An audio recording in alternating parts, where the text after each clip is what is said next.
Picture this. You're finally going to America, the land of dreams, opportunities, and endless adventures.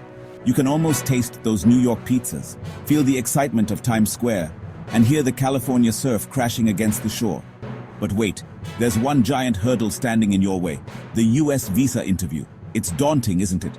The thought of facing a stern officer, answering tricky questions, and the fear of rejection can be overwhelming.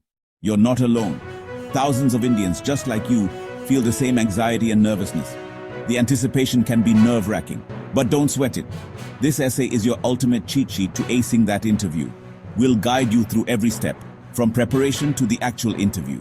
We'll break down the most important questions, provide tips on how to answer them confidently, and share insights on what the officers are really looking for. Think of it as your visa interview survival guide. With the right preparation and mindset, you'll walk into that interview room with confidence and walk out with your visa in hand. Let's get started. Ready for the magic question? It's the one that can make or break your visa application. Here it is, in a nutshell. Why should we believe you'll return to India after your visa expires? Simple, right? But don't be fooled by its simplicity. This is where most people fumble. They get nervous, they overthink, and they end up giving answers that raise more questions. The visa officer wants to be sure you're not planning to stay in the US illegally. They need to be convinced that you have strong ties to India. You need to convince them that India is where your life is. Your family, your job, your home, your future plans, all of it ties you back to India. Think of it like this. You're painting a picture of your life in India. Show them the vibrant culture, the close-knit family bonds, the career opportunities.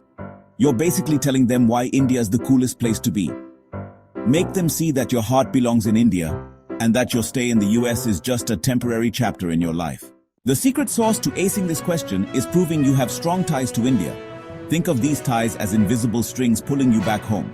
The stronger these ties, the more confident the visa officer will be that you'll return. What are these magical ties? They fall into four main buckets: family, career, assets, and social connections. Basically, all the things that make India home sweet home for you. Section 4. Showcasing your ties, real-life examples. Let's get specific. Here's how to show off those strong ties. Mention your spouse, kids, or elderly parents who depend on you. For example, my parents live in Delhi, and I'm the only one taking care of them. This shows that you have significant responsibilities that require your presence in your home country. If you have children, you can mention their schooling and how you are involved in their education and daily activities. For instance, my daughter is in the 5th grade, and I actively participate in her school events and parent-teacher meetings. Highlight your stable job, business, or professional commitments.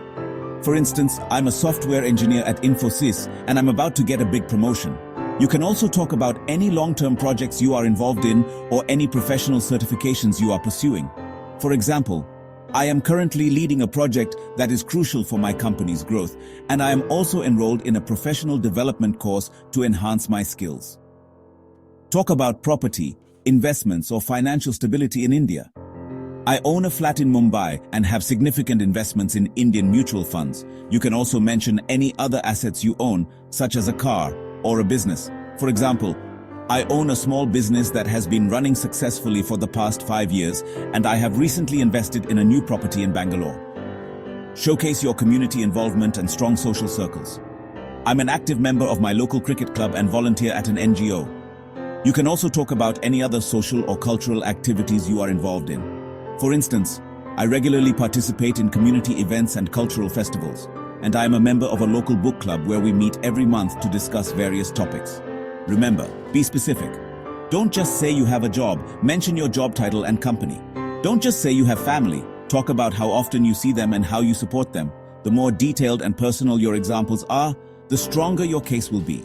For instance, instead of saying, I have a job, you could say, I am a senior marketing manager at a leading firm, and I have been with the company for over 7 years, contributing significantly to its growth.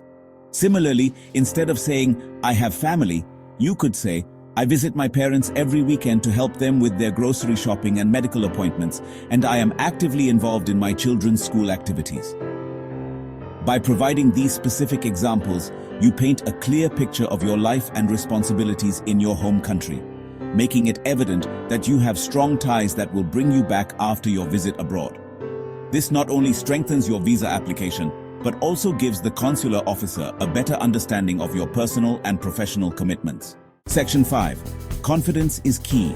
The final ingredient in your visa interview recipe is confidence. Answer clearly, honestly, and with a smile. Practice your answers beforehand, but don't memorize a script. Be yourself and let your personality shine through.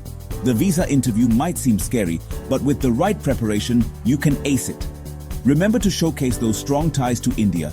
Answer confidently, and soon enough, you'll be living the American dream. Good luck.